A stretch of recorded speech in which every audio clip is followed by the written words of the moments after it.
Hello, everybody, and welcome back to From BA to Broadway. It is I am freshly caffeinated Mr. Brennan Stefanik, here as always. Just a couple of programming reminders. We are here every Monday with the main pod, every Wednesday with our new miniseries In the Spotlight. Oh man, I should have looked up the date. Damn. And you can see us live at BroadwayCon on July 26th. Still some scheduling things we're ironing out. Probably going to be in the morning, so if you plan on attending, get there early. And same with the guests too. I'll be announcing that in the next couple of weeks as we iron that out. But it's going to be pretty cool. Do you want to know who it is? Yes. Okay, I'm going to say it. Okay. And then you can react excitedly, and then I'll cut out who it is. Okay. Okay. It's Oh my God. I know them. Yeah. I know them. You did. Yes. I did community theater with them Crazy. back in the day. Wow. We grew up doing theater together. Okay, that's crazy. So it's still tentative. Oh my God. As we figure out scheduling and stuff, but that is probably who it's going to be. Ooh, aren't you guys also excited as we bait you? Also, whose voice is there? I don't know. Folks, down to the main event, I have with me Kaylee MacKnight. Hey. Kaylee, hey, welcome to the pod. Hey, thanks for having me. So happy to have you here. Kaylee, who are you and what the heck do you do? Yeah. Well, I'm Kaylee MacKnight, as we said. I am the creator and producer of Drunk Musicals. Hell yeah, you are. Yeah. Kaylee, how do we know each other? That's a usual question, but this is the first time where it's really, we don't. You know? I know, we don't know each other. Well, you DM'd me. I do. That's the magic way to do things nowadays. A cold DM. Yes. We're brave, we're bold, and we're sending cold DMs. And I encourage everyone out there to do the same. Just slide into the DMs. Absolutely. Always. Do it. Push comes to shove, they don't answer. You know? That's the reality. And then you forget. And then you move on. Yeah. There you go. Power to you all. Kaylee, did you go to school for theater? I did, yes. I went to the University of Alabama. Okay, I heard where you are from. Yes. Amazing. And if I am remembering correctly, I want to say Alabama is in the bottom left-hand corner of the United States, maybe up a little bit. Yeah, kind of. It's Okay. like sandwich. It's a sandwich. It's sandwiched in between Mississippi and Georgia. Oh, yeah, no, I got that completely wrong. Bottom right. Damn. In Florida and Tennessee. Okay. So like right in the middle Great. is Alabama. Southern gal. Southern gal. So happy to have you here. Yeah. What made you move here? Well, I mean, getting a BA in musical theater. You have a BA? I do. Oh my God, from BA to Broadway. Yes, I actually do have a BA. I wasn't rich enough to get the BFA, But of course, it's fine. Tale as old as time right there with you. Tale as old as time. Yeah. But once you get a BA in musical theater, I feel like you either go to LA or you go to New York. Yep. And New York was always the place for me. Absolutely. Yeah. Couldn't do LA. Could not sit in a car for that long. No, I grew up going back and forth to LA for pilot season. Oh, okay. I Great, was great, one great. of those kids. You were a was. child star? No. Heard. But I was a child star wannabe. Yeah. I was almost a child star. Great. I had booked a Hannah Montana episode. I know. It was going to be life-changing. My condolences. I'm so sorry. Thanks. And then the writer's strike of 2008 happened. And they had to pull the episode. Writers. I know. Damn writers always doing that to us. I know. And I was so upset about it. I was like, Mom, we have to leave LA right now. We have to leave. I can't be here anymore. And my mom was really upset because we got invited to Pamela Anderson's July 4th party. I know. And listen, my mom was living it up in LA. No kidding. She was she got invited to Beyonce's sister's birthday party. Insane.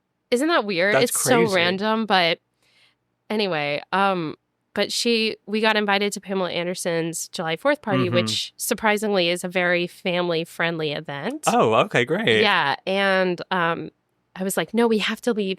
We have to leave LA right now. I can't be here anymore. So we ended up flying out on July 4th. Wow, that's listen. If I was your mom, I would have been like, "Listen, champ, sorry, I know. you can stay home, but she is a better person. There's no way I'm missing this." I know she's a better person than I am for sure. I would have done the same thing. I would have been like, "No, we're staying. Absolutely, we are staying." Well, shout out to your mom. Shout out to her. And Come you on, know J what? Money. There will be another Pamela Anderson 4th of July. I'm sure. Are you still a film and TV girly? Well, I after that event, I felt really burned, Heard. and I was like, I don't want to do this anymore. I don't want to do TV and film. Mm-hmm. So, Mom, I'm gonna do theater. It was like this big Wow. coming out event for me. You're so brave. I know, and she was like, "Okay, sure." Amazing. So then I just stuck with theater for the rest of my life and have done that. I've done a lot of TV and film since then. Yeah. So I've done some work with Saturday Night Live. Amazing. I've done, I feel like everybody does some sort of like blue Little bit of- bloods kind of like some procedural Right, dead so- body situation. exactly. Yeah, of course. Mine was Madam Secretary, which was Okay. really cool. And then I just did a short film back in February. Amazing. So yeah, we're just kind of Rock and waiting roll. for that to finish up editing, and Hell yeah. we'll hit the festivals from there. Amazing. Okay, Yeah. so tell me, I'm very curious because I don't really know what other people's BA experiences are like, but what Yeah. was your program, like what was your program structure? Like for me, it was like very general theater overview. You had to do performance, you had to do tech, you had to do all of the kind of stuff. Was Yeah. that your experience or? No, I mean, we mostly stuck to if you were doing musical theater, that's Okay. what you did. Great. I mean, there was obviously some overlap between the theater kids and the musical theater kids. But we mostly stuck with theater. We had to do some like scene shop work Heard. for credits, Yes. but it was like it wasn't anything major, so it was always just kind of like Free labor, washing you the know? clothes Yeah, after yeah, the yeah. show or something like that. Because the University of Alabama has a really amazing master's program. Oh, amazing. So they do all the costumes and the tech and everything like that. A lot of that are the master's students. Great. So they kind of handled all of that. It's wild how much free labor they got out of us. And we're like, you're learning so much about all sides of theater. Right. And it's like, I just ripped your ticket and then didn't know where to put you, you know, like I don't Yeah. like, this is, what am I learning? What am I learning? And then you get pushed in the real world and you're like, I learned I'm nothing. like, oh, okay. Well, no. if I want to be an usher, I know how to rip a ticket and not know where to put them, you know? Exactly. There we Yep, go. there you go. Amazing. Unfortunately, those opportunities are abundant and very necessary for us sometimes. Exactly. Yeah. Have you ever done any like in the house theater kind of work for a good old survival job? I never have. I tried to be a Broadway bartender. Oh, yeah. I tried to work in merch. Mhm. Never happened for me. Heard.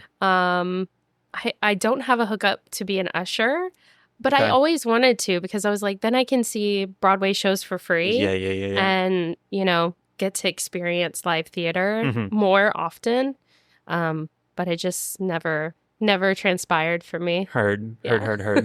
Yeah, no, it's like that. But also like, I don't know, tourists are tourists and I don't want them necessarily tainting my theatrical experience, you know? Yeah. As I'm Yeah. sitting there enjoying and they're like, where do I do this? I'm like, no, shh. I'm watching. Yeah. You paid a lot of money, so I'm going to watch the show. Jeez. Yes. Oh, good times. We love New York. New York. The best city in the world. Absolutely. Where else are we going to live? LA? No, No. absolutely not. Maybe. Yeah, maybe someday. Folks, we're here today to talk about good old creating your own work as we sit here speaking on a work that I created, you know? And as it always happens, it is frequently born out of free time, you know? Whether Oh. it comes from not booking or just being so booked and blessed that you don't have to do anything else. Who's to say, really? I'll let you figure that one out. But nonetheless, we're out here doing it because we have to, Right. and also we want to. You know, Yes. tell us about your work that you created, Kaylee.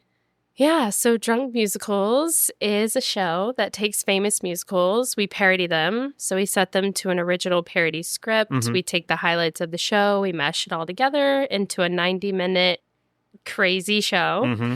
And we challenge our actors to do the show while the audience sends them shots. Crazy. Yeah. Y'all are crazy for that. We're wild. Yeah. Yeah.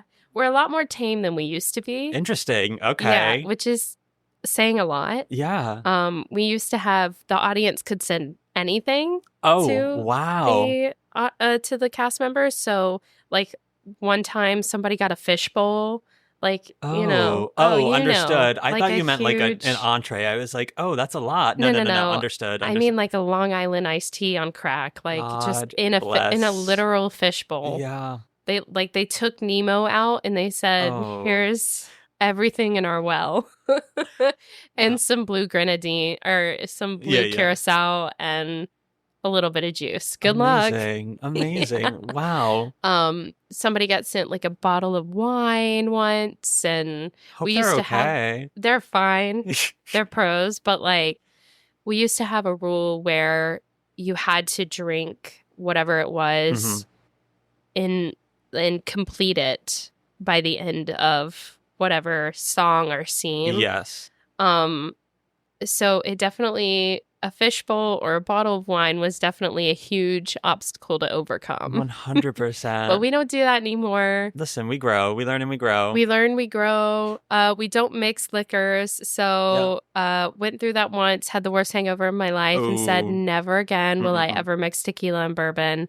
Oh, Did I do it again? Yes, I did. That's another story. Who hurt you? Another story. Might be it. Yeah. Heard. But now we just stick to one liquor. So Great. The actor can choose whatever they want to drink. Yeah. They drink that the whole time. We're not in college anymore. We're moving on to grown-up alcoholism. We're really not. I can't hang like I used to, unfortunately. No. You know, I did one day of Pride celebration this year, and even that was a little pushing it. I was in bed by 11 p.m. It was great. It sounds like you're winning at life. I think I am. Yeah. I do. Some people may call me a weenie or other verbiage, etc. But let them. You know what? I can't hear them because I'm asleep at 11 p.m. Yeah, so. Let them. You got your full 8 hours. And that, I literally cannot function without it. It's crazy. There you go. I don't know how half these people are doing it. I really don't. I don't know.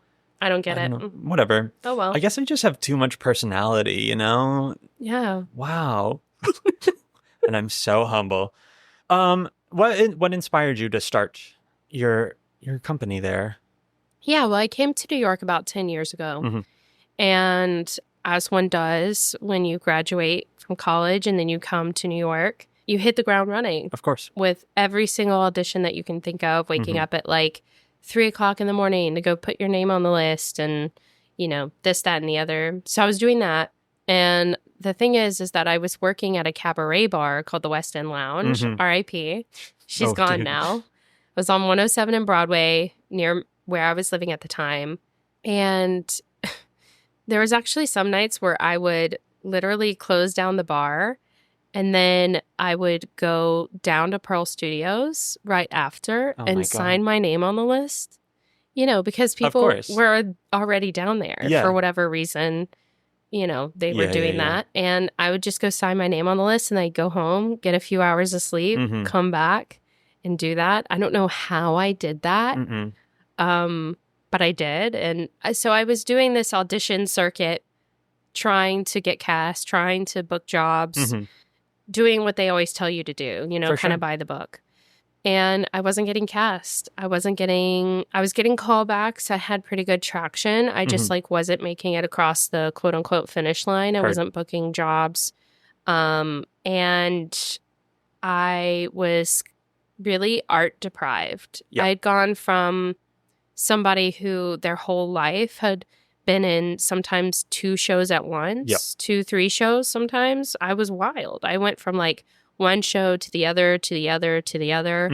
And then for the first time in my life, when I came to New York and I thought I'd be kind of going from one show to the other, I was kind of brought to a halt. Heard. And I was so art deprived. I was like, how can I do something? I need to do something. Yeah.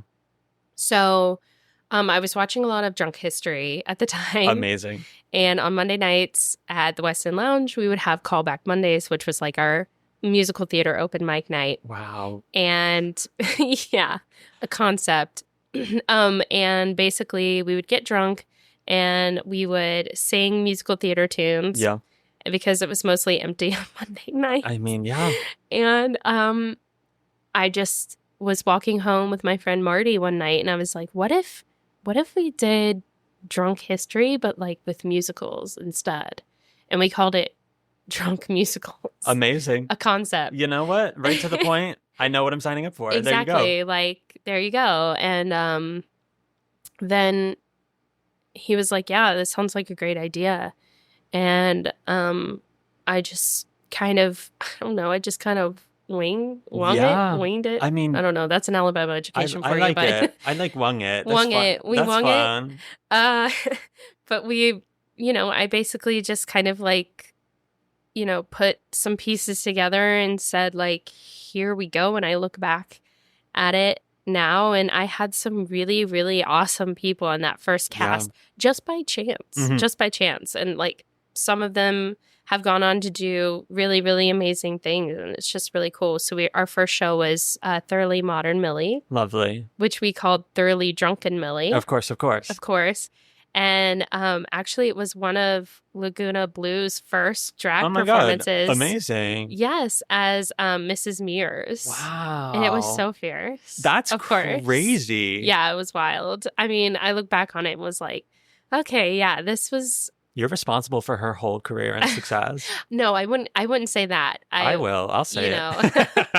I mean, they're so talented to begin with. Like... I knew it wasn't a matter of like if, it was more a matter of like when they were going to get famous. And I just remember back in those days, like she was like, oh, I don't know if I want to do drag full time. And they were working another job. And I was like, no, you really should. Yeah. There's not a lot of drag at the time. There were not a lot of drag queens that were singing live. And I was like, and your voice is so sick.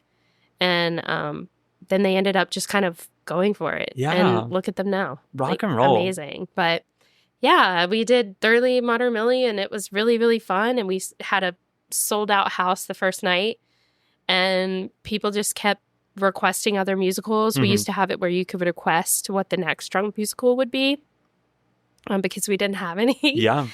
Did you do it at the West End Lounge? Yeah, we did. Amazing. Yeah. And people just kept requesting more musicals, and I kept writing more scripts. And, a colleague at the time who's not with our company anymore was, helping us with arrangements and everything like that. And it was just so magical. It was so cool to like start something from the ground up. And,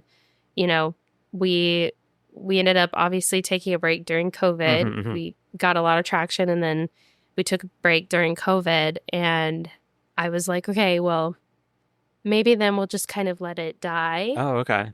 Because it sounds so morbid, but I was like, maybe we'll just let it die. Maybe I'll like focus on something else or, whatever the case may be. But people were just like, I miss drunk musicals. I miss doing that. Like, please bring it back. Please bring it back. And of course, like, I was like, oh, okay, pull my arm. Jeez. Oh no, I guess we have to get drunk and do a musical. Damn. So we ended up bringing it back, and we ended up getting an offer for an off-Broadway run, which was really cool. And which was honestly, I look back on it now, and it was one of the most successful times in my career, I would say, but also one of the most stressful times in my career. Yes. Where it was like I was equally happy, but also so depressed. For sure. And then now we're kind of, our show closed, and, now we're starting again and doing shows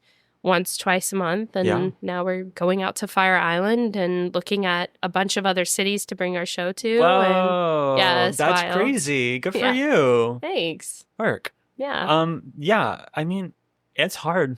It's hard doing that. It's hard figuring it out, especially when you're like first getting here too.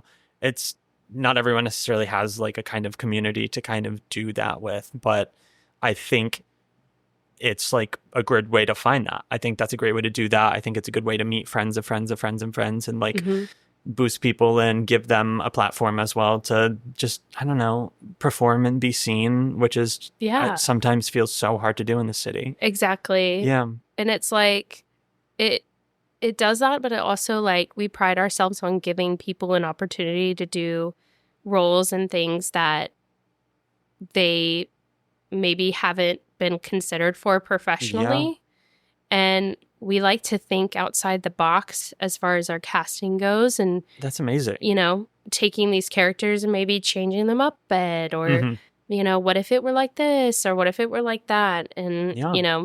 Just kind of doing that. And, I think it is hard. It is hard creating something from scratch. And as much as your BA can teach you about other things, they don't teach you how to create things. No. They don't teach you how to like take an idea and find the pianist, Yes. find the band, find the venue, Yes. find the cast, how to post on Playbill, how to do all this other stuff, how to get PR, how to, all of these things. They don't teach you. There's no book for that. There's no textbook. And I've been doing this for 8 years now, and I'm still learning. There's so much to learn about always will be the business. Yeah. For sure. I mean, the whole career aspect of it all is just, it's a lot. It's all different from thing to thing. And, you just gotta figure it out. But you know what, folks, that's what we're here for. So you don't have to do as much legwork,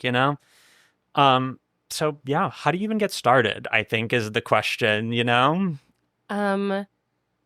4 cups of coffee a day There and you go. a drive. Absolutely. All you need is a dream and caffeine. The literal hours of the day to get it done. Yeah. And yeah, I mean, I think especially with the show at first, I was having a lot of imposter syndrome. Like, this is something I had wanted to do for a long time, but I was like, great, another white man with a podcast, like groundbreaking, revolutionary. The world really needs that. And then one day my therapist was just like, what do you have to lose? And it was like, actually, great point. That's a great point. And folks out there who are doubting themselves, what do you have to lose? Truly, nothing. Especially if you're new to the scene and like getting around, you just graduated, like you have nothing to lose. You don't have your reputation yet. You don't have any of that. So get out there and get yourself seen in whatever ways you can. It's hard to get seen at an audition nowadays, never mind a show and performance. So do it yourself. Yeah. I feel like our lens of this will probably be a very New York City lens. So just take whatever we say and transition it to your location or whatever floats your boat with that. But I feel like the first step for me, at least, was like finding the team, like finding the other people. Yeah. Would you say the same? Yeah, definitely. It's finding the people who, when you say, hey, I'm thinking about doing this thing. Yeah. Who light up with excitement at your idea as well, and are like, oh my God, I could do this too. For sure. Or I can contribute this way, or,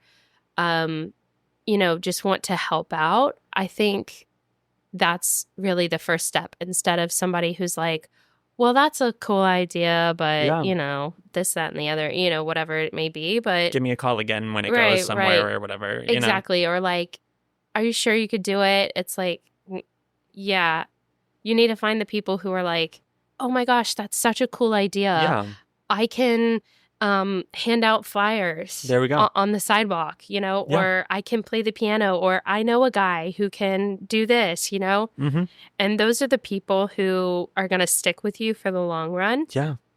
And who are really going to do what they can to support you. Of course. So yeah, I would definitely say step 1, find a solid team. Yes. A solid team who respects you, appreciates you and what you bring to the table. Absolutely. And just wants to help you succeed. And also, what a great way to evaluate your own personal relationships. But like, that's another story. Yeah, truly. But yeah, I mean, you gotta surround yourself with the people that you want to work with, the people that you want to hang out with, and the people that are going to bring you, I want to say the most success, but it's really the most joy, because at the end of the day, a lot of the time you're creating your own work just for the sake of feeling happy and fulfilled and artistically enriched. So like, get the people that are going to help you do that, get your friends from college or whatever, get their friends, put your Instagram ads out there, like do whatever, and just, I don't know,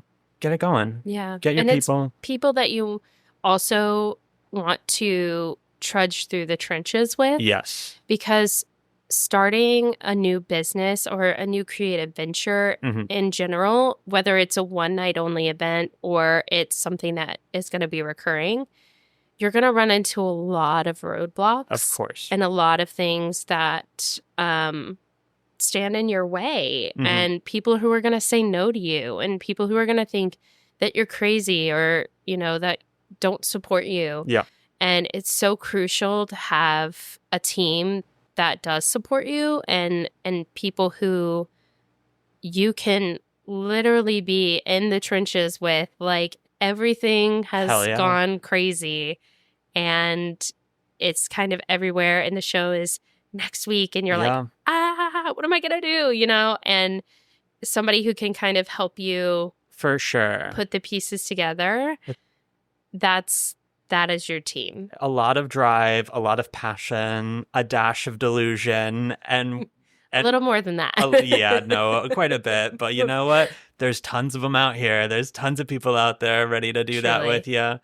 So find them. And then after that, where the hell are you going to do it? What a great question. Right. I mean, anywhere really is the answer. Yeah. Once again, a cold DM goes brilliantly in so many different ways. Also, I feel like, especially in this city, like a lot of people look at the top of the pyramid, 54 below, Green Room 42, and they're like, wow, that is the pinnacle of performing on the side in New York. And here we are with 54 below sinks literally everything in existence right now. Folks, that's because anyone can book out that space. You right now can log onto their website and book it. You've already booked 54 below by just thinking about it. Exactly. Yeah. No, truly, you can do anything there. And the fact of the matter is there are a million other places in the near vicinity that would be happy to host you. And honestly, it's probably going to be better for you in the long run in terms of financials and all of that stuff. Yeah. So reach out. What kinds of places have you inhabited with this? Oh, gosh. I mean, we've been all over the city. Great. Everywhere from, surprisingly, we have not played at 54 below. Oh, okay. For a number of reasons. I mean, that seems like logistical nightmare. But basically, we played at the Duplex. Amazing. That was really, really fun. We played at Green Room 42. We did our off-Broadway run with them as well at Green Fig, which was really cool. And then we're at Red Eye now. We played at West End Lounge. We've done some things all over the city. It just, again, it was kind of like we were just doing our thing, and sometimes people would approach us and be like, hey, you should bring your show here. We would love to have you. Amazing. And then we would just look into it and see if it's something that we could afford. Yeah. And if it was, we were like, why not? Why not do it? So there was a time where we were actually doing one show at West End Lounge, and then we were doing another show later that month at the Duplex. Wow. We did that for a long time, which juggling 2 different casts, 2 different 4 to 5 piece bands. It was really kind of logistically crazy. That's a lot of stuff. But yeah, I think it's just, and now for us, of course we have people who approach us, but it's just about shopping around and being like, okay, well, this is New York City. There's a ton of different venues. Yeah. Which one is going to fit our budget the best? Some venues have a flat rate. Some say, well, we'll take a percentage from the door. What is that percentage? Our show in general creates a lot of revenue for the bar just by design. For sure. So if there's negotiation room with that, as far as a percentage we take more of a percentage of the door, and then they take all the bar sales, or there's we take all the tickets and they take all the bar. It kind of evens out that way. Amazing. So it's just about shopping around, seeing what neighborhoods. Also, it goes into marketing. Yeah. Where is our audience. For sure. Are they downtown? Are they in Midtown? Are they in Hell's Kitchen? And you know what? Musical theater, you're right in the heart of it. Yeah. So it's about trying to figure out where you can easily be with your people. I find that New Yorkers don't like to travel very far. Oh, no, absolutely not. So, you want me to go to Brooklyn? No. Absolutely not. I live here for a reason. Okay, I pay for the convenience. I think I literally have gone to Brooklyn maybe once or twice this year. Oh, maybe. Okay. I thought you were about to say in your whole time. I was like, no. No. Okay. Yeah. Maybe that was probably maybe 4 or 5 times, but I think I'm probably in that same boat with you. Yeah, I never go to Brooklyn, but they never want to, New Yorkers never want to travel far. So it's about figuring out, okay, where are my people? Yep. Where's my audience? And how can I be easily accessible to them to where if they're literally just passing by on the street and they hear us, they want to come in and buy a ticket. Exactly. Where is that? So figuring out kind of like narrowing down the venues in that neighborhood and then picking out which one fits best for your budget and for your needs. Like obviously with a cast of like 15 people and a 5-piece band, we have a lot of needs technically or technologically. Yeah. I got you. So figuring out, okay, where's my audience? Great. Where's the venue? Okay. Do they have what we need? Yeah. So there's a lot of different things that go into finding like your perfect venue. For sure. And like, I mean, especially in this city, there are stages everywhere. There are stages in every establishment for a reason. Yeah. And that is because we are all out here doing the same thing. You know, every gay bar in the city is going to have a stage because they are going to be hosting drag performances. Anywhere that does live music on certain weeknights, they're going to have a stage for that very reason. Like there are so many options. And all you got to do is find the ones that are enthusiastic about you, you know? Yeah.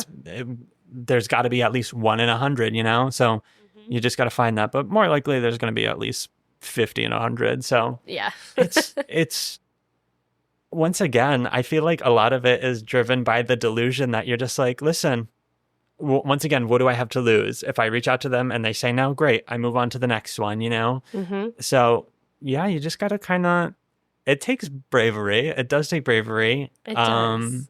But like, you just got to do it. You just got to take the leap. And I feel like it's also like now in this like audition mindset of having done it for a long time where like you leave the room and you forget about it. You know, if you have that experience where you're turned away, great. Then you forget about it. You move on to the next one. You continue with your day. You go get yourself a little treat. You know, however it works, that's what you got to do, folks. You got to just keep trudging with it. And like, if it's something you're passionate about, give yourself the validity to chase that and make sure it happens, you know? Because you have to. You have to when you're doing what we're doing out here. You know, you got to have that drive. When no one gives you the opportunity, why not create it for yourself? Yes. And like, I feel like especially in this realm, I'm going to make the assumption that you are probably looking to do some form of show in a musical theater range or something musically adjacent where the audience is there, you know, like at this point in time, you can do a Chapel Roan concert anywhere and like they're going to be lined up out the door, you know, for a reason, you know?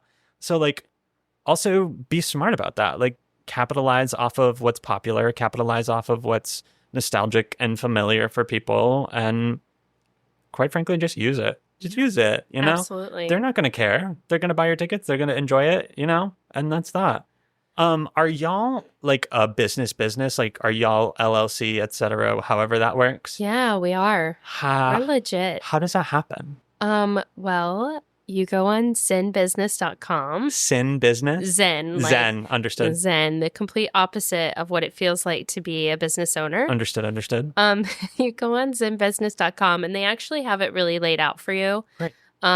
They'll set you up with somebody who can help you create your LLC or you can do it on your own.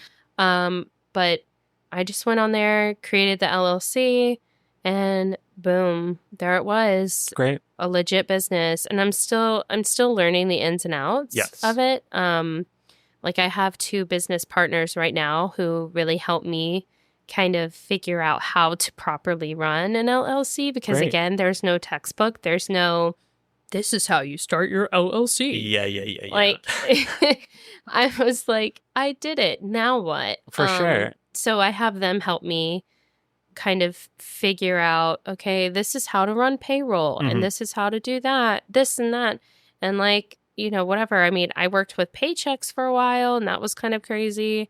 And for a while, I was just kind of teaching myself how to do it, Yeah. which was a mistake on my end. I mean, But we all make mistakes. yeah.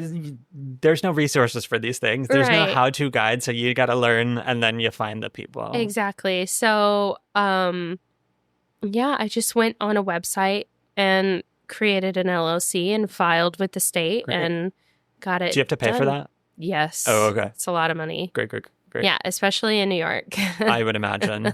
Damn. New York is a lot of money Mhm. to start an LLC.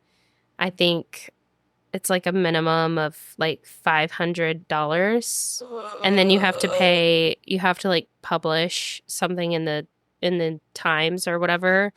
Like you have to create an ad announcing your business. Oh, okay. Yeah, it's That's really crazy. wild, and so that costs multiple hundreds of dollars Of course. So, yeah, I would say if you're going to start an LLC, definitely save up at least $1,000. Yeah. I would also say look into what fits for you. For sure. So there's like LLC, there's a nonprofit, there's for-profit, there's all different kinds of businesses that you Mhm. can start. And I mean,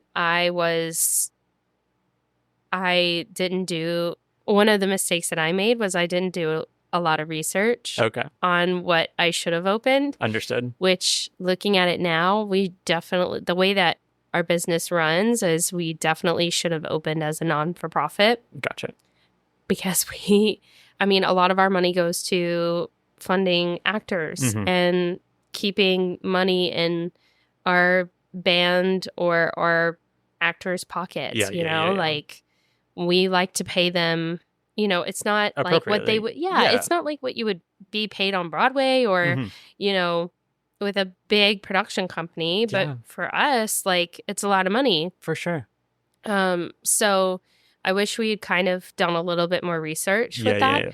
So I definitely would say like anybody who's looking to start a new business, definitely look into all the other types of businesses that you can open Gotcha. and think for a second how you're going to run your business and how you're going to manage your money, Mhm. and then see which one fits right for you. Gotcha. At what point down the line of this journey did you declare it a business? Was it right away? Were you immediately? No, it Okay. wasn't right away. It was actually just in the past couple of years. When I realized like, oh, this is going to be a thing. Yeah. When we were approached with like, hey, we could bring this off Broadway Mhm. and see what this is going to look like.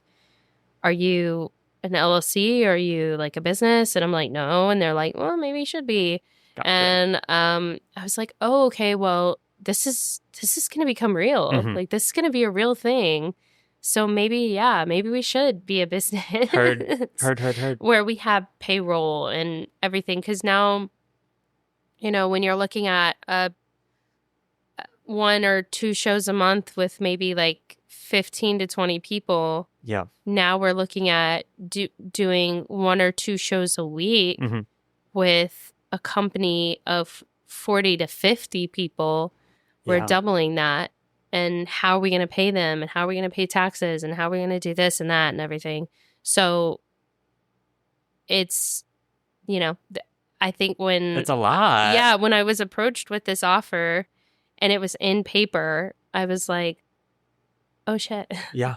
Maybe I do need to become a business. Literally, I'm not a businessman. I'm not wearing a suit right now. Right. Like, I mean, I'm not either. Literally- Obviously, I'm wearing like workout pants. are we qualified for this? I definitely was not, but I pretended like I was and Fake it till you make it, folks. Fake it till you make it. and said, okay, like step up to the challenge. Let's see what happens and go from there. And yeah, so I would definitely say that we became a business a couple years ago when I was like, oh, this is going to be real. Yeah. So maybe we also need to be a real thing. Yeah, Yeah, and not real. just some like silly cabaret. For sure. We're going to be operating like a real business. That's crazy. First of all, congratulations. Thank you. I mean, it's a lot of work, but like it's paying off. You're doing the thing. It's something that so many people love. I'm literally here as a fan. Like I literally know you because I was a fan of your show. So yeah, I mean, you're doing the thing for real, for sure. Thank you. In terms of like marketing and stuff, what have you found the most success in? That's a really good question because Thank you. I came up with it myself. You should start a podcast. Shut up. Do you mean it? Yeah, Stop. I mean it. Oh yeah, I'll think you about totally it. Should. I don't know if I should. I'll think about it. You're blushing. That's Stop. so fun. Oh my God. I'm so embarrassed. It's marketing is such a interesting beast. Because before the pandemic, it used to be a little bit more straightforward. Yeah. And maybe people who are more marketing savvy have a different opinion than me, but that's why we hire them, right? Exactly. But I guess my opinion is like pre-pandemic, it felt a little bit more straightforward. You would post that you had something going on, or you would invite people, and it would just kind of depend on who you knew and this and that. That's my phrase for today. This, that, and the other. And you know what? Yeah. But now I feel like with the growth of things like TikTok and Instagram and all of these other social media platforms, marketing your show and marketing in general has just changed. Yeah. And I've also found that it's a lot harder to get the attention of, like, as a small business owner, it's really hard to get the attention of these bigger news outlets like Playbill. Yeah. I mean, gosh, I can't even tell you how many times I had to knock on their door and like bang down the door for Playbill just to put out one article about us. Yeah. I mean, we had so many big names in our off-Broadway cast for our opening night. And it was like we had no one. Like I was having to literally bang down the door and be like, hey, like, pay attention to us. Like, Literally, hello, like, we're doing an opening night thing. And like, same for Broadway World and Theater Mania and like all these other things. And like Theaterly, like Theaterly is like a brand new thing. And, you know, it was just, we were competing with so much. And it's like banging down the door being like, hey, pay attention to us. You know, we have people that you know and love in our show. And, you know, I think it's become increasingly hard since the pandemic to gain the attention of these news articles. Yeah. And you can't solely depend on them anymore to get the word out. Yeah. You have to really depend on Instagram and TikTok and these other social media outlets that you can get attention from. I mean, I remember once I forgot what show we were doing. Maybe it was like High School Musical or something. Amazing. I can't remember, but we had just started our TikTok and we had posted online this video of us doing Wasted, where I was so drunk. I was like blackout drunk. Okay. This was the first one right after the pandemic. Amazing. And we were doing like 2.5 ounce shots, which first of all was the biggest mistake Kaylee. ever. No, it was so bad. It was so bad. Don't do as I say. Don't do as I do. You know what I mean? Like, so I took so many shots that night, like 15. I'm not even joking. That's not healthy. It was not. But I didn't know that that they had changed up the ounces on us. I thought we were doing like our regular ounceage. Gotcha. And I was so drunk, but the content was great. So of course it was. We posted this video of us doing me trying to sing No Good Deed, very, very drunk. And it went viral on TikTok, of course. Yeah. And we ended up getting so many thousands of followers, and like we would post other things from our other shows, and then we would post like, here's what we have coming up, and then we posted this thing about doing High School Musical, and that went off the charts. Yeah.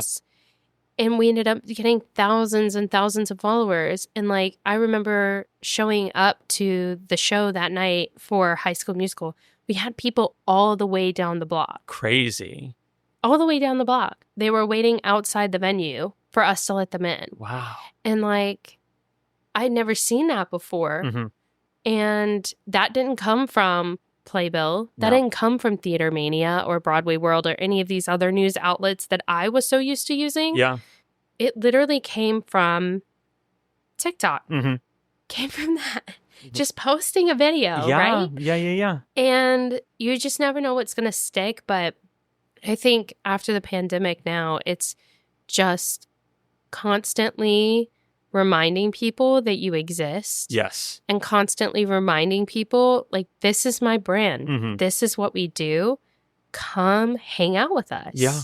So we've had to become sort of our own marketing firm as sure. well. I mean, yeah, it's part of the gig, you know? Yeah. So you can't just like rely on paper news articles anymore. No. You have to have social media. We're living in a digital world, like obviously, but like also the audiences that you are looking for are specifically in these spaces, you know? Right. I'm scrolling on Instagram, 3 hours a day? I'm scrolling on TikTok, 4 hours a night, you know? Like, yeah, that's where it is. That's where we consume everything.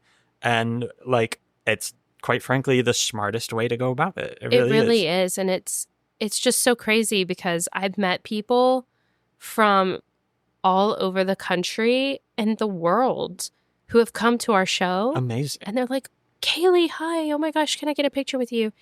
And first of all, that to me is so bizarre that anybody would want a picture with me.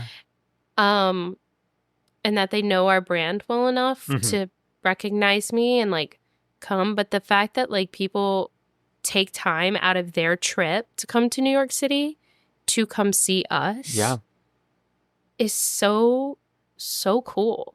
And it really is. They didn't learn about us from these paper news articles. They learned about us from Instagram or TikTok or, you know, Secret NYC or something like that. That's like these younger, small marketing or like social media influencers who talk about us. Yeah. I mean, we work with a bunch of social media influencers because of this reason and also because they're amazing. And like they come from, I mean, a lot of these people, like you look at like Cara Rose DiPietro or like... She's actually going to be on very soon. Yeah, or you look at like her... She was involved with us like a couple years ago when we were brand new and Amazing. She was too. And like Alyssa Jaffe and like Deanna Giolletti, you know, like all of these people rose to where they're at from the pandemic because they were clear, they were concise and to the point as to what their brand is, who they are.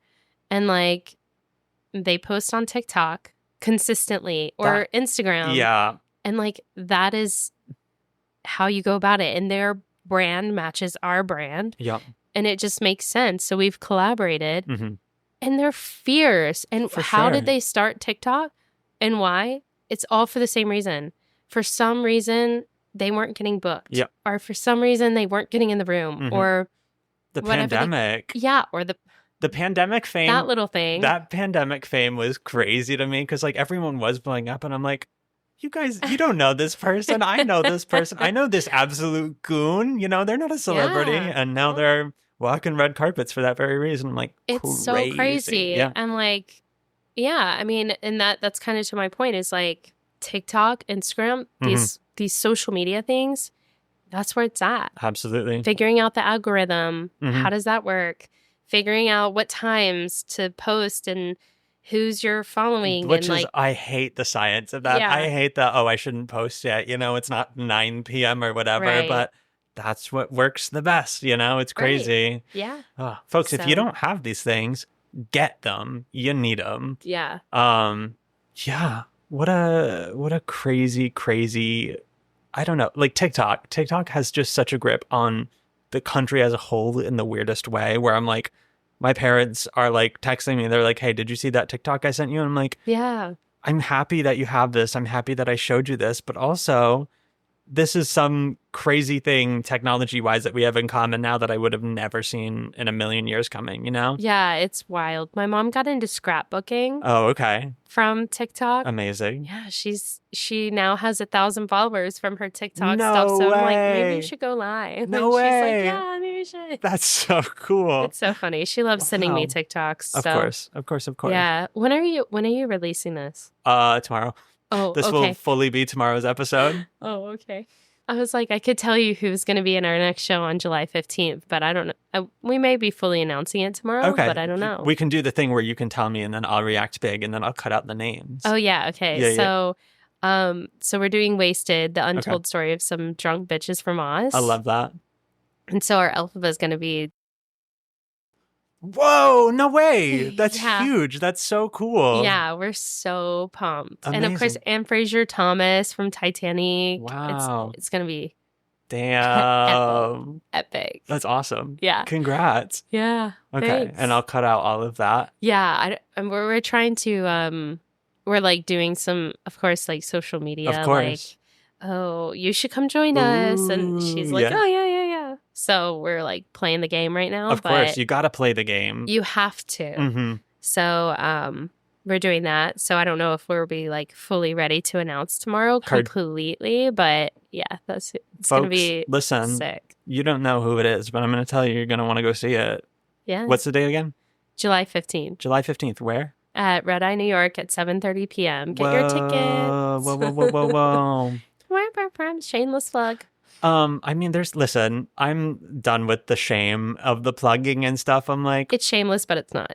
I mean, yeah, but like, you just got to do it. Who cares, folks? Who cares? Just like, I mean, read the room, always read the room. Yeah. But let it fly, show them who you are, do all that jazz with no shame at all.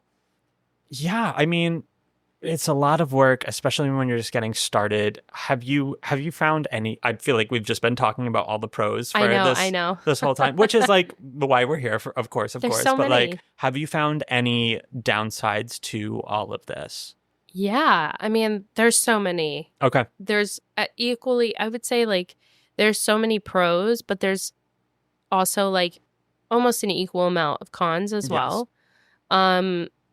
I would say one thing that I struggle with is I'm still a performer, Mm-hmm. and I love to perform, and I find that like a lot of people don't think of me or like hire me for jobs because they're like, oh, she's a producer, she doesn't do that. Oh, okay. Which is crazy to me. That's crazy to me because I've obviously seen you at these events and you're hella talented. Oh, thank you. But like, you know, they don't think immediately because you were kind of in a position of like, I'm the producer / like I'm in charge, and they weren't. And like, it's kind of, I don't know, it creates sort of a weird dynamic. For sure. But yeah, I wish people would ask me to do more things. Mm-hmm. So that's definitely like something that is a con. Yeah. Also, I would say that once you brand yourself as something, sometimes it can be really hard for people to separate Understood. the brand from the person. Yeah. Because like my brand is Drunk Musicals. Mm-hmm. That's what we do. My business, like everything. And for a lot of people, I think it's hard to separate she can also do this sober. Yeah. I mean, I remember one of my first auditions, this past audition season, I came in to the room, and this is a casting director that I've known for years. Yeah. And I was like, hey, so-and-so, how are you? And they were like, oh, I'm good. Oh my gosh, it's so crazy to see you in here. I can't even remember the last time I heard you sing sober. That's fucked. And I was like, oh, yeah, I know. Crazy. And not to like dog them, because I love this casting director and they're amazing. And, you know, they've always given me a chance, which is wonderful. But it kind of dawned on me that like my brand is getting drunk and singing musical theater. Okay. And that's what people expect from me. So how do I break out of that into being a respected, sober artist as well? So I don't really know what the answer to that is, because I feel like that's something that I'm kind of grappling with right now. It's like, how do I separate myself from my business? For sure. Is it I become my own brand outside of drunk musicals, or is there a way to separate that? But yeah, I think that experience really made me think, oh, right. Like, I've spent so much time and energy creating this wonderful thing that has created such a strong community and is so welcoming to everybody and is such a fun thing to do each month. But at the same time, that's what people know me from. For sure. And they know me as being that person that's intoxicated and singing. And like, that's not me all the time. For sure. So how do you balance those, you know? Yeah, I mean, I think especially from that upper production level, like it's so easy for them to like look at what we do and go, oh, like that's cute and whatever, you know, because we are doing this because we are not feeling seen in the realms that we would like to be seen in, you know, like that's why we do it. So, but quite frankly, if you can sing like that when you're drunk, imagine like of course you're going to be able to do it when you're sober. Right. Well, then there's the flip side that's like, can she do it sober? Of course. 8 times a week. Yeah. Of course she can hit it when she's, you know, 5 shots in and, you know, is doing it one time. But like, are they somebody who's reliable? And I guess specifically for me, that's kind of the question, is like, are they reliable? Are they going to be drinking a lot? Or is that like kind of the brand? Yeah. And that all goes into creating the brand. I've given them no reason ever to think that I would be drinking or of course unreliable or anything like that. But, you know, when you have a brand that is focused around intoxication and kind of a wild, crazy time, it's hard to somewhat separate yourself from that and being like, actually, it's like Clark Kent and Superman, right? Like you have Superman, that's drunk musicals me. Yeah. But then you have Clark Kent, who's like completely different and it's just kind of like equally capable in different ways. Sober. Yeah. You know, whatever. I love to go out with my friends and drink, but you know, like, when I'm not doing a drunk musicals, I don't really drink that much. I mean, yeah, of course. Like, scientifically speaking, that is just, like, not feasible. Like, I mean, I'm sorry that is something that has potentially, like, pigeonholed you in that way currently, but, like, these people just got to get it. They just got to get some sense in them. Because, like, obviously, like, it's just, I keep on immediately, I'm just like, obviously. Like, obviously she can perform. Obviously, yeah. You'd be surprised. I'm like enraged for you. Like I said, I've been in New York for like 10 years. Yeah. I have never worked regionally, never worked in a regional theater. I've never done a major Broadway tour. Yeah. I've never booked Broadway. I've been successful in other ways. Obviously, I brought myself to off-Broadway, which is really cool. And something super unique. Yeah. But has it held much weight? Who's to say? I don't know. But at the end of the day, for me, it doesn't really matter what other people think of me. Like, I know what I did. So that's that. But I would say that's definitely like when you're thinking about creating a business and you're thinking about creating something creative. Yeah. I would definitely think about the branding For sure. of it and like what does that mean for you? Mm-hmm. Because there are cons to it as much as there are pros. Yes, for sure. So I would say, yeah, that's definitely something that I've thought about. And, you know, as well as creating things, you have to make tough decisions. Mm-hmm. You have to part ways with a lot of things that don't serve you. Heard.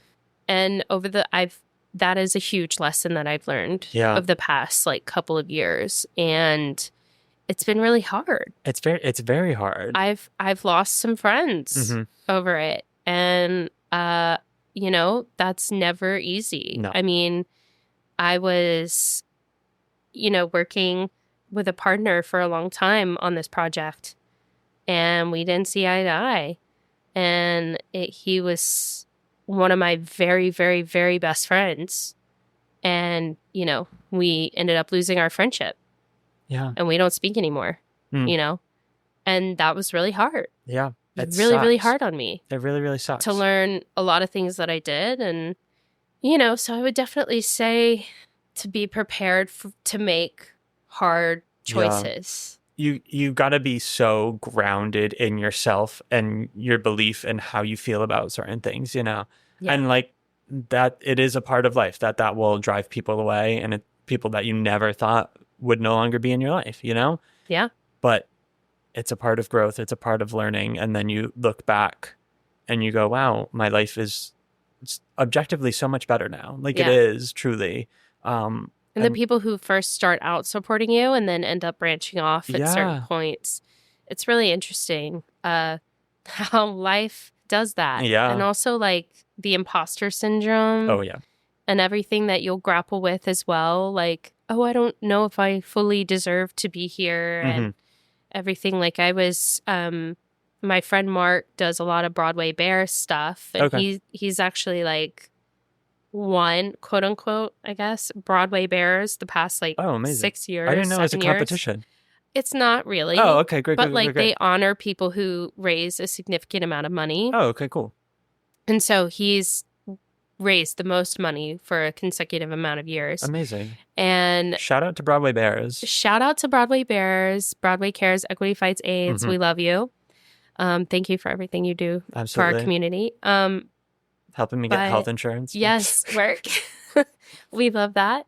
But he's raised so much money. And I told him once, I was like, I would love to be a part of Broadway Bears. And I would love to help raise money and do that sort of thing. And he just kind of, Mark knows everybody. Yeah. He knows everyone. And shout out to Mark McKillop. Love you. Shout out, Mark. Don't know you, but he's amazing. Don't worry, I'll introduce you to him. Amazing. Then he'll know everybody. Great. But he just took me under his wing and showed me how to be a part of this wonderful community. Yeah. And I came into the orientation day and there are so many people there who are on Broadway that I've known about for many, many years and respected and always wanted to meet and everything and kind of looked up to in a way. And freaking Jerry Mitchell was there. Like, what? It was wild. But I was like, gosh, I caught myself going like, oh man, I don't know if I'm good enough to be here. Yeah. I don't know if I'm talented enough or if I'm cool enough or for sure, you know, to match the energy in this room because like these people are on Broadway and I'm not and like whatever. And I had to stop myself and be like, no, you do deserve to be here. You may not be on Broadway, but you created a show that all of these people in the room know. Exactly. And they all love. And it was wild. It was just kind of confirmed for me the night of Broadway Bear. So I ended up, it was my first year working with them. I didn't get to perform this year, which was really, really sad. Hopefully next year. Yeah, absolutely. But I ended up raising over $1,600 for Broadway Cares this year, which was my first year receiving so much support. My original goal was $1,000. But we ended up surpassing that, which was amazing. Congratulations. Thank you. And I remember going to Broadway Bears incredible this year. It was just everybody was Awesome. amazing. And getting to see my friends shine was just so fun. Yeah. And I went to the after party that night, and it was so warm and welcoming and just such an amazing experience.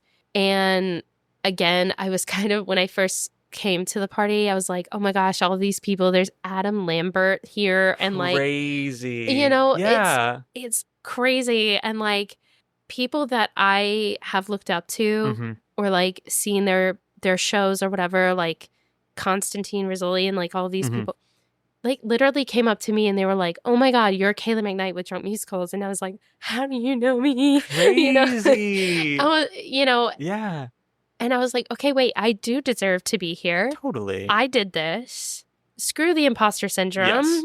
This is where I'm supposed to be in this moment. Exactly. And I created this for myself. Hell yeah, you did. And it was just such a warm environment and welcoming environment and such a big hug from the Broadway community that I truly haven't felt in many, many, many years. Good. So imposter syndrome, it's so real. Yeah. But you just have to find ways to remind yourself that you are doing something a lot of people don't have the courage to do. For sure. 100%. Creating your own stuff, creating your own work, getting your name out there, being putting in yourself this profession from the get-go, you know? It takes bravery, it takes all that stuff. And like, even if you're not feeling particularly brave, like you really are. Exactly. So definitely, if you're looking to start a business, if you're looking to do something creative, it's a very vulnerable thing to do. Yes. And you are so brave and so amazing to be doing that. And you deserve to be in places. Yeah. You deserve to be in the places that you're at. Don't make yourself small. Yes. For other Never. people. Never. No, you are who you are. And you got to love that, you know? You got to love that. And the people who also love that are going to be your people. And the people who don't, you know, it's not meant to be. So you just got to do you. You got to do what you're passionate about. Follow your heart and do all of that. That's so real. Yeah. Yeah, folks, like, just do you. Do what makes you happy. Feel artistically fulfilled. And you know what? We're rooting for you. We're here. We're your biggest supporters. And you can be our biggest supporters by finding us on Patreon. Oh my God. Wow. Yes. Crazy segue. Folks, as always, you can find us on Patreon, patreon.com/BA2Broadway. Always the disclaimer, we are not gatekeeping any vital information on there. That is just for fun, silly bonus content, fun industry stories, all that jazz. Also, a new perk is that our principal tier Patreon members get to choose the shows that we talk about on our In the Spotlight every Wednesday. So, folks, if you are one of those people, go check your DMs. I've sent you one. Let me know what you want to see. And to those who want to be a part of this community as well, feel free to check us out on there. Yeah. Kaylee, where can folks find you if you want to be found? Oh, yes. I always want to be found. Whoa. Come on, I dear don't. Evan Hansen. You don't yet. You have a podcast. Yeah. Interesting. No, I'm just kidding. So you can find me on Instagram. I'm at Kay MacKnight, KayMack. There you go. NIGHT. You can also find us at Drunk Musicals. Hell yeah. On TikTok and Instagram. Amazing. So we're all there. We're easy to find. Amazing. Folks, as always, you can find us on most social media platforms at BA2Broadway. And until next week, folks. Bye. Bye. From BA to Broadway is created, produced, and edited by Brennan Stefanik, music by Dylan Kaufman, and cover art by Jordan Vongsithi.